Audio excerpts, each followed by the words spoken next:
que me avise cuando se vean. Son tan amables.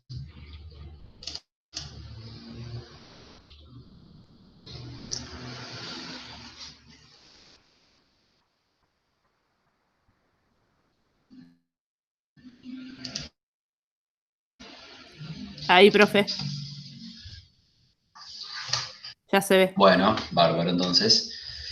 Bueno, vamos a rememorar algunos conceptos que vimos en tejidos. ¿Sí? Ustedes recuerden que cuando hablamos de tejido epitelial, no tenemos que caer en la tentación de creer que el tejido epitelial es solo en la piel o que se encuentra solo en la piel, sino que también encontramos ese tipo de tejidos en la piel y en otros lugares. Bien, partiendo de ese concepto, vamos a decir que el órgano, sí, que la piel es el órgano más extenso del cuerpo. En tal sentido, por su protección, nos permite también mantener un montón de funciones, ¿sí? Y de mantener la homeostasis, medida como lo que tiene que ver con el equilibrio del medio interno, en tanto temperatura, ¿sí? Volúmenes de líquidos y demás. Entonces, gracias a la piel, que es un conjunto de tejidos, no solamente de tejido epitelial, tenemos la posibilidad de mantener el equilibrio interno.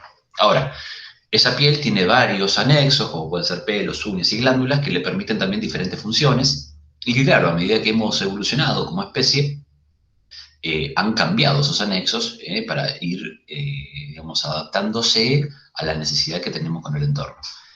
Esta piel, entonces, decíamos, es un órgano, y siendo un órgano, desde el punto de vista del enfoque de los niveles de organización, vamos a encontrar que encontramos distintos tipos de tejidos para formar este órgano. La piel, sí, en sus distintos estratos es tejido epitelial, pero tiene también tejido conjuntivo, ¿sí? Tejido justamente nervioso y parte de tejido muscular que le permite tener las funciones que se le confieren. Y si ustedes me preguntan cuál es la función de la piel, una función, ¿cuál es? Protectora. Se nos viene a la mente siempre, pero mira, ¿sí? En realidad es una gran barrera que nos permite, digamos, diferenciarnos del entorno en cuanto a la agresión de distintos tipos de agentes, ¿sí? Como puede ser, a ver, no tengamos que el agente físico es, digamos, algún elemento cortopunzante o el elemento químico es el detergente. Tengamos en cuenta que todo lo que nos rodea son diferentes agentes, ¿sí? El mismo aire, todo es el mismo oxígeno, a ver, las bacterias que están reposando sobre nuestras superficies, por eso acá hablamos de agentes biológicos, todo lo que está en relación con nuestro entorno está cercano a nuestra piel y por eso también el tema tan importante de la protección y la salubridad, ¿no? Por el tema de que, bueno, hoy por hoy estamos viviendo una circunstancia bastante peculiar por justamente todo lo que podemos alojar, ¿sí? en este órgano. Lo más importante, me parece a mí, que para hablar de tejido, o sea, para hablar de sistema tegumentario, en tanto este tegumento como órgano, es que nos permite mantener la homeostasis. Homeostasis en términos de equilibrio dinámico del medio interno. Bien, nos permite regular la temperatura. A ver, no es lo mismo estar corriendo por la costa, esto que anhelamos correr por la costa, y ustedes recuerden, cuando corremos, dispersamos el calor corporal en 3 lugares especialmente, en palmas, en plantas de pies y en rostro, justamente porque son superficies, grandes superficies corporales, donde nosotros la sangre se eleva a la superficie y permite perder calor. Entonces nos permite la piel regular la temperatura corporal. A ver, ahora en invierno, ¿cuáles son los lugares donde tenemos más frío siempre del cuerpo? Las Los manos, los pies, pies las manos. y la Sí, las punta manos, de la nariz. claro, porque son extremidades y las extremidades les llega con mayor dificultad lograr mantener la temperatura porque son justamente lugares donde perdemos calor más que donde ganamos. Entonces, claro, al estar al descubierto, muchas veces como las manos, y encima con grandes superficies corporales, perdemos calor. Por eso nos permite regular la temperatura. ¿Sí? A ver, otra función importantísima es también el tema del impulso nervioso. Es decir, nosotros nos permite la piel el sentido del tacto. ¿Eh? El sentido del tacto es una cuestión sensitiva, una cuestión nerviosa, muy importante porque tiene grandes cantidades de terminales nerviosas. Yo les decía, cuando hablábamos de tejido nervioso, bueno, ¿dónde creen ustedes que están las neuronas? Y uno por defecto piensa que están en el encéfalo. No, no, no, no, ojo con eso. Nosotros tenemos diferentes tipos de terminales nerviosas, como son ahora, lo que vamos a ver más adelante, las células de Merkel, que tienen la posibilidad de conducir impulsos desde, ¿sí?, los estratos, digamos, encefálicos o medulares y hacia los mismos, justamente para poder tratar de ver esto que es el tacto, la cuestión sensitiva. ¿Cómo podemos nosotros saber si afuera hace calor o frío? Bueno, porque nosotros sensamos el entorno gracias a la piel. ¿Mm? Y con esto no nos convertimos en sapos, simplemente les digo que es importante tener en cuenta lo importante, ¿sí?, que tiene que ver con la piel, no solo con la protección, sino también con la sensibilización del entorno. ¿Mm? Otra cosa importantísima, la excreción de sustancias. Nosotros excretamos grasas, sebo, sudor, también por la forma en la que nosotros regulamos el medio interno.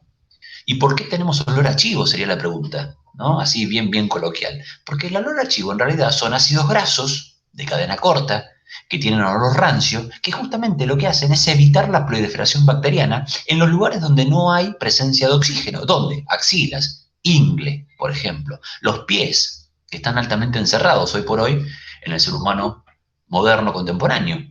¿Quién no está calzado? Entonces, claro, eso sucede que hay ausencia de oxígeno, rancidez del ácido graso y, por ejemplo, olor a pata, vamos a llamarlo así. ¿Sí? Entonces, todas estas cuestiones tienen que ver con las funciones de excreción o de secreción, dependiendo, ¿sí? La diferencia que hay entre secreción y excreción es que la secreción generalmente es funcional a algo. Yo, por ejemplo, puedo decir que secreto jugos gástricos para la digestión de nutrientes o que excreto heces, porque ya no me sirven. Excreto orina, excreto sudor, ¿sí? O también secreto sudor para regular la temperatura. Bien, entonces, en cuanto a la secreción o excreción, depende cómo quieran verlo, la existencia, por ejemplo, de glándulas sebáceas y de glándulas sudoríparas, ¿eh? Información inmunológica, importantísimo, ¿eh? Nosotros nos permite la piel obtener, gracias a ella, la primer barrera inmunológica inespecífica. Nosotros estamos asegurados que si la barrera de la piel, la barrera tegumentaria, está intacta, prácticamente tenemos infalibilidad, es decir, no tenemos posibilidad de enfermar por que se penetre, digamos, a un tipo de antígeno biológico a través de ella, salvo que esté herida. ¿Bien? Y otra cosa importantísima es la protección frente a la radiación ultravioleta, es decir, frente al sol. ¿Por qué? Porque tenemos un tipo de célula que ahora vamos a ver que nos permite regular la concentración, ¿sí?, o la graduación, ¿sí?, de radiación ultravioleta gracias a la proliferación de vitamina A. Retinol, vamos a decir, o ácido retinoico en términos moleculares. Bien, fíjense la cantidad de las funciones que tenemos en la piel y que quizás no teníamos idea, ¿no? No sé, ¿qué les parece a ustedes? Sí, totalmente. Acá vamos a ver un cortecito de piel. Ahí tenemos un corte de piel bastante detallado donde podemos ver un montón de células ahí. Ahí hay por lo menos 50 millones de células, mirá. Cada uno de estos globitos rosas son células epiteliales, es decir, son tejido epitelial. ¿Ves esto? Cada una de estas son tejidos epiteliales. Esto es un tejido epitelial. ¿Mm? Qué interesante, ¿eh? Fíjate, todo esto rosa, mira, vamos a hacerlo así. Esta capita que ustedes ven violeta, que está levantada acá, esto es solo tejido epitelial. Esto es de lo que se denomina la epidermis. Es decir, esto es un corte, ¿sí? Es un corte digamos, de piel como órgano. Y acá vamos a delimitar tres estructuras o tres partes. Epidermis, es esta parte que ustedes ven aquí como naranja arriba y violeta debajo. Esto rosa es la parte mayoritaria de este órgano, ¿sí? Es la dermis. Pues fíjense la cantidad de cosas que hay en la dermis, ¿no? Fíjate, glándulas, bulbos pilosos, capilares. Y finalmente, por debajo, el estrato más inferior, hablamos de lo que se denomina si hay una epidermis, esto es la hipodermis. Fíjate que acá yo estoy relacionando un poquito ya lo que vimos la clase pasada de términos de orientación.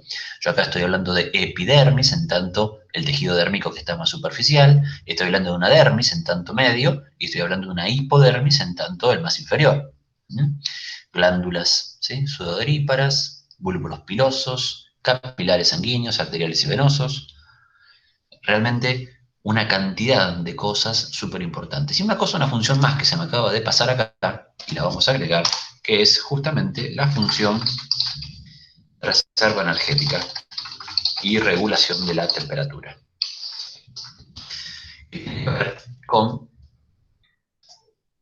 la grasa, ¿sí?, que está justamente en la hipodermis, que nos permite, primero, amortiguar, segundo, reservar energía, y tercero, ser una especie de aislante térmico frente al frío.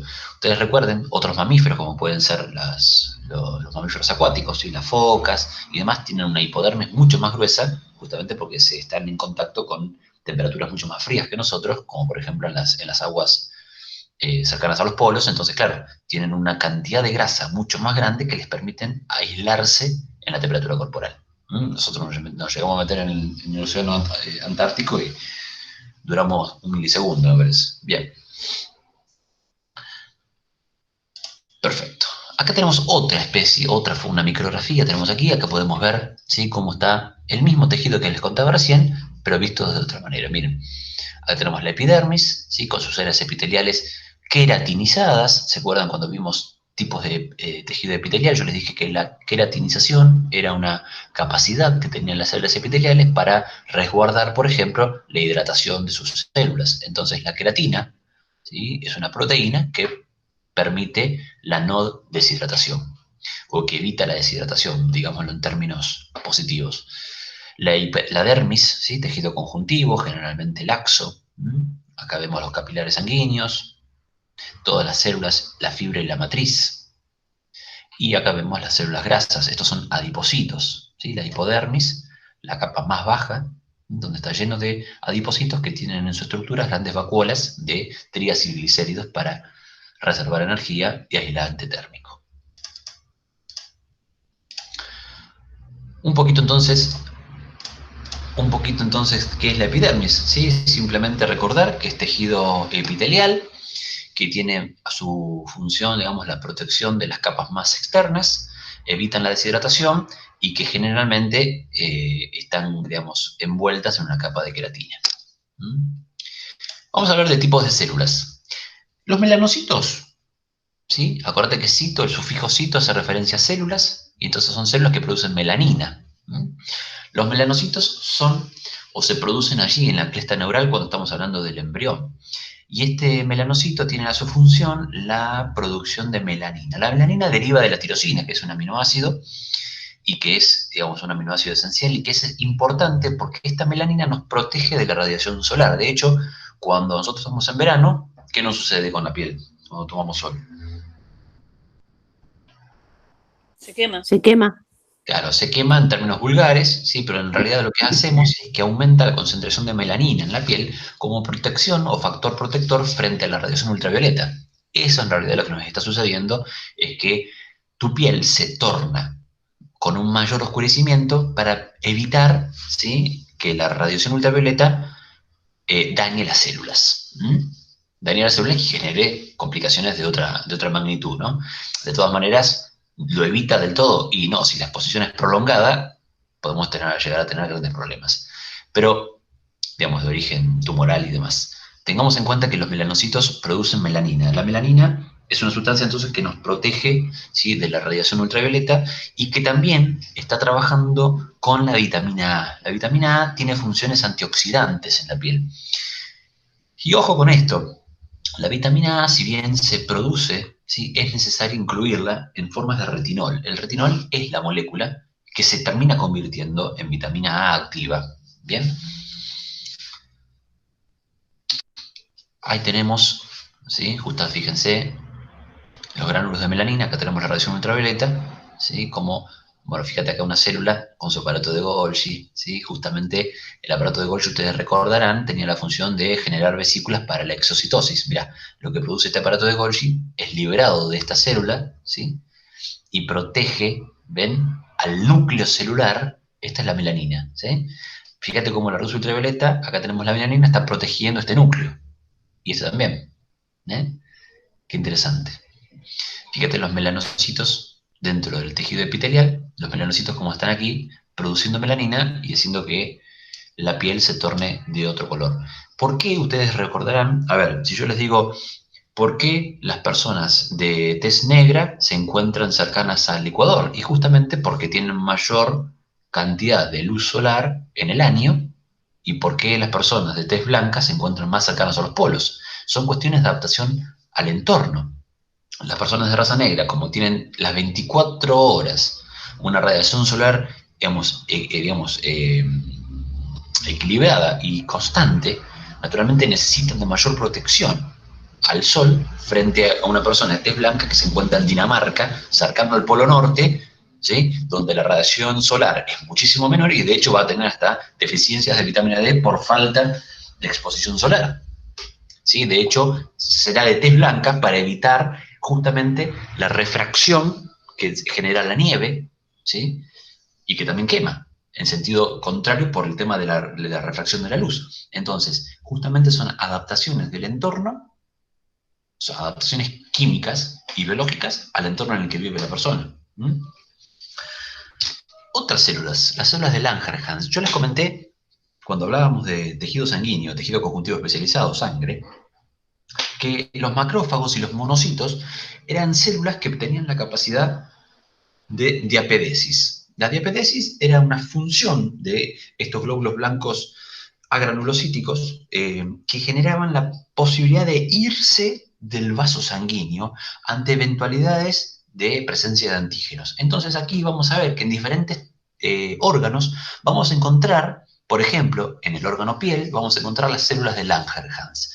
Las células de Langerhans derivan de macrófagos, de monocitos, que se apostan de manera de defensa, como quien gendarmería en la ruta haciendo un control, digamos, defendiendo por la presencia de antígenos. ¿Sí? Están defendiendo los límites.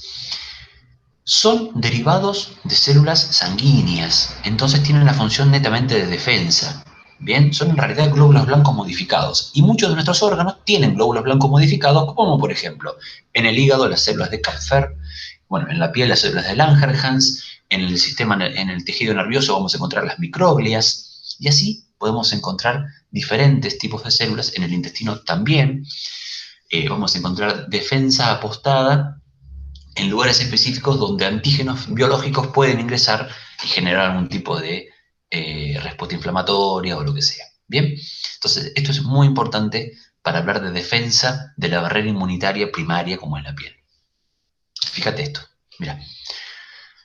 Acá tenés un corte de epidermis, acá tenés un corte de dermis y acá tenés dos células importantes. Mira, la célula de Langerhans, que es un glóbulo blanco modificado, aquí apostado para la defensa por si algo se filtra por este lado, y el melanocito que genera protección con sus podos, produciendo melanina, cubriendo de alguna manera químicamente a los núcleos para evitar la degradación por la luz ultravioleta. Bien, este es un ejemplo clarísimo de lo que es el sistema tegumentario.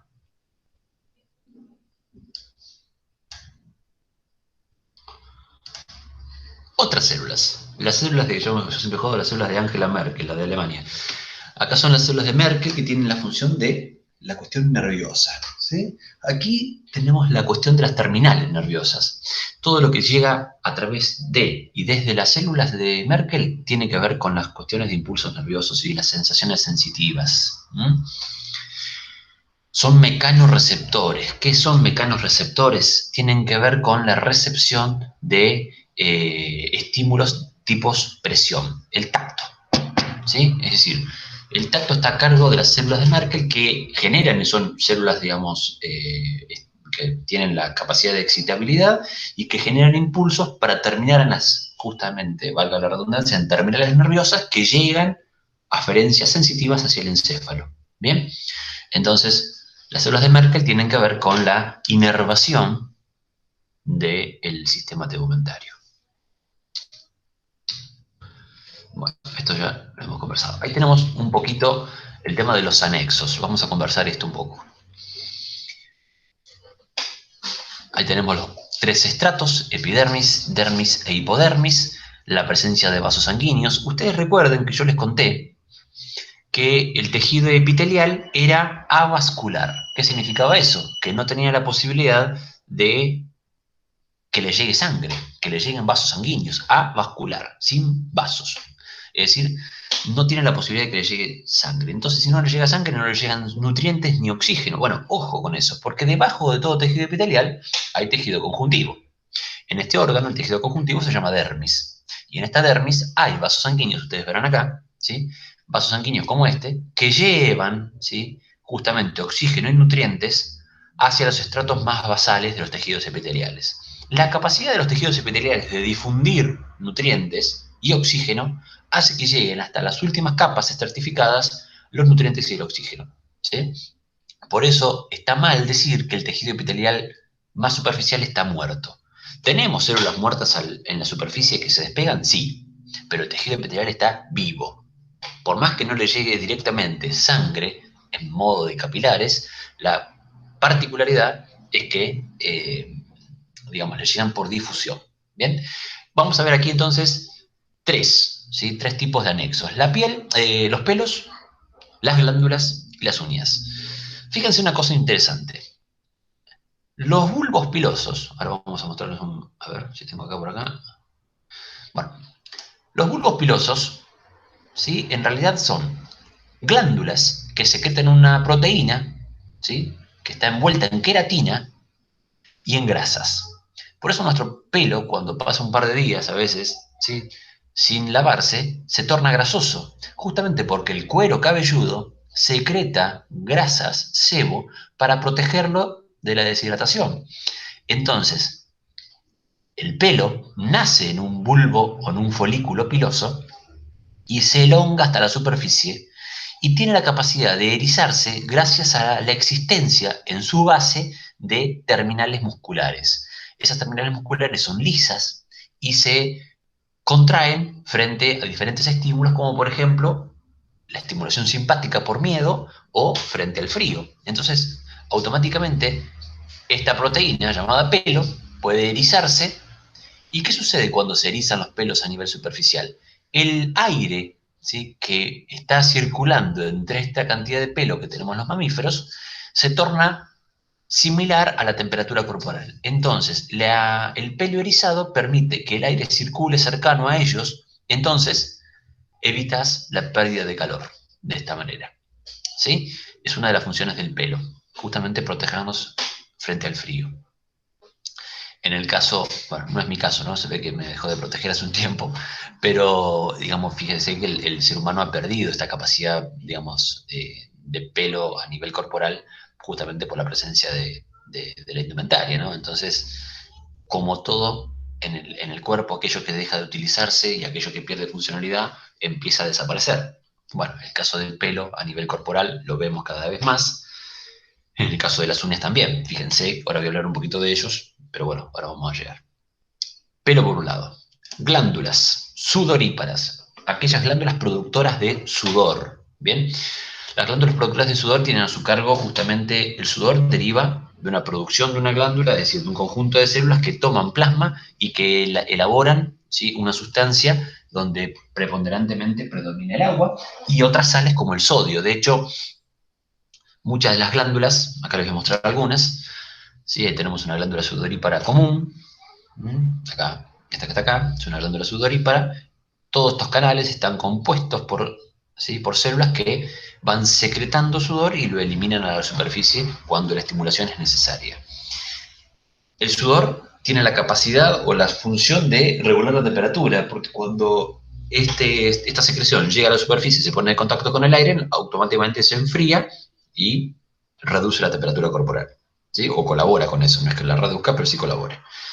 Y aquí tenemos una glándula sebácea, es decir, una glándula que produce sebo, que produce grasa, que esta más bien tiene una función de lubricación, ¿sí? Por eso hay lugares específicos donde se encuentran las glándulas sebáceas, ¿sí?, generalmente cercanos a los orificios de entrada de la piel, ¿sí?, boca, ano, uretra, entre otros, y además de la lubricación tienen la función defensiva. Justamente como yo les contaba recién, la rancidez de los ácidos grasos que compone el sebo permite erradicar o evitar la proliferación bacteriana. ¿Bien?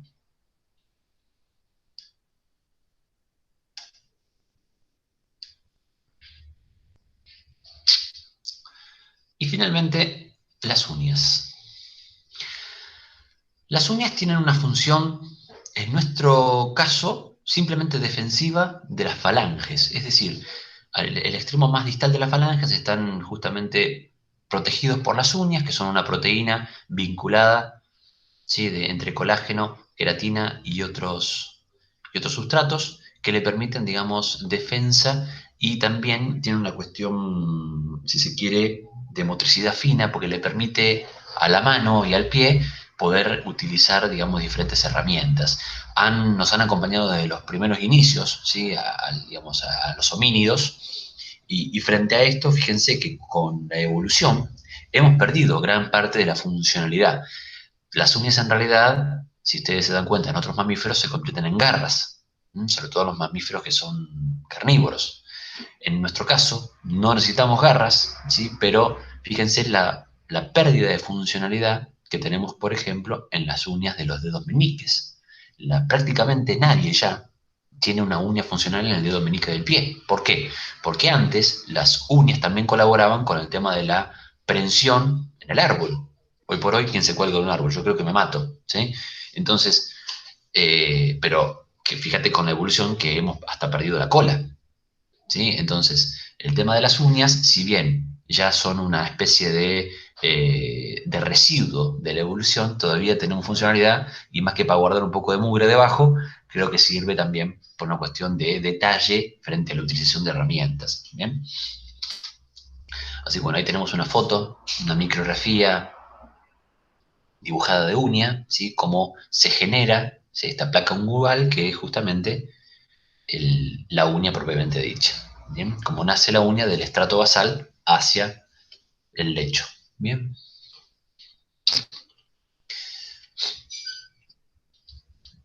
Bueno, gente, esto es importante, ¿sí? La piel está altamente vascularizada. Ojo con pensar que no. Lo único que no está vascularizado es el tejido epitelial epidérmico, que le llega de todas maneras por difusión sanguínea. Pero está la piel altamente vascularizada. Y también, bueno, fíjate si no está vascularizada, ¿no? Mirá. Che, ¿están muy atentos o perdí la conexión y no me di cuenta? No, estamos atentos, estamos No, te atentos. escuchamos. No, muy interesante, profe. No se escuchaba, ¿viste? Pero Está bueno, está bueno.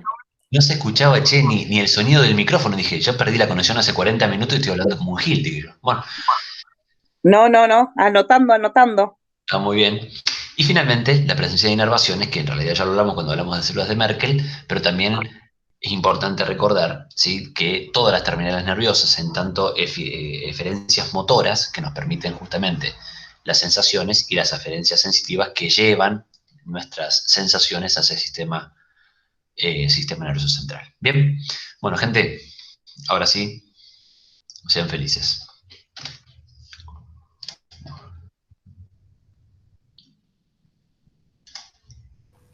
¿Preguntas? No, yo, profe, perdón. Yo pensaba eso de cómo envejecemos, ¿no? La piel y Sí, todo ese proceso, mientras que sí, estaba escuchando. sí. No, Mira, es interesante. el tema del envejecimiento, o sea, de los rasgos que evidenciamos en la piel por el envejecimiento, Mónica, tiene que ver más que nada por dos cuestiones. Primero, la pérdida de la captación de agua, es decir, la mayor deshidratación que podemos encontrar por parte en la piel, y además por la inestabilidad del colágeno, ¿sí? Por eso aparecen las arrugas, por ejemplo. Seguramente alguno de ustedes debe haber comprado alguna vez, ¿sí? Una crema con ácido hialurónico o con colágeno o con péptidos de oro, y Todo entonces el tiempo. dando vuelta, ¿sí? Como para evitar los rasgos, ¿sí? Que empiezan a aparecer después de los 20 años. Y bueno, en realidad no gastan mucho más dinero en eso porque no tienen grandes funcionalidades respecto a que todo está, digamos, la cuestión viene por dentro. Por más que vos agregues muchas cosas por fuera, si fuésemos sapo estamos todos de acuerdo, pero nosotros no tenemos la posibilidad de absorber muchas cosas a través de la piel. Si bien lo hacemos y absorbemos algunos sustratos importantes, no gran parte de ellos tiene real eficacia en el metabolismo de nuestra piel. Entonces, ojo con eso porque a veces perdemos bastante dinero. Profe, por ahí lo que hay que mejorar es en la alimentación o en lo que comemos para para seguro. tener mayor cantidad de los diferentes nutrientes que vayamos Te digo, necesitando. a la medida que vamos Andrea, creciendo. la cuestión de la hidratación es fundamental para mantener la piel viva, vigente, ¿eh? El tema del agua. El tema del agua, yo te digo que yo digo agua y digo ese líquido extraño, transparente, que nadie conoce, porque realmente nadie toma agua. Sí, no, yo tomo jugo, yo tomo gaseosa, yo tomo esto. Pues sí, el agua, ¿quién toma? Nadie. Muy poca gente. Igual ha mejorado bastante el tema ese, pero te digo que agua, para mantener los niveles de hidratación epidérmicos bien, muy poca gente, ¿sí? Perfecto. Profe, tengo una pregunta. Dale, Estas tres partes, la epidermis, la dermis y la hipodermis, sí. ¿son las partes del sistema tegumentario o del tejido epitelial? No, no, no, ojo. Tejido epitelial es solo epidermis, ¿sí? Ah, Por eso es lo que yo dije al principio, no confundir tejido epitelial se me cortó con... al principio por eso. Está bien, está bien. No, después mirá el video de nuevo, yo te lo comento igual. Dale. Pero, a ver, una cosa es el tejido epitelial, que es parte de la epidermis, y otra Ah. cosa es el sistema tegumentario. Cuando hablamos de sistema, hablamos de una gran cantidad de partes, ¿sí? En este caso, el tejido epidérmico, el tejido, ¿sí?, conjuntivo, las células adiposas, todos los anexos que acabamos de comentar, y todo eso hace al gran tejido tegumentario con las gran funciones que vimos al principio. Es decir, el tejido epitelial acá es una de las partes de este Bien. gran sistema, ¿sí? Bueno, gracias. No hay nada. ¿Listo? ¿Estamos? ¿Alguna otra pregunta? ¿Algo para comentar? ¿Nada? Bueno. Gente, entonces doy cerrada la clase. Que tengan un excelente fin de semana.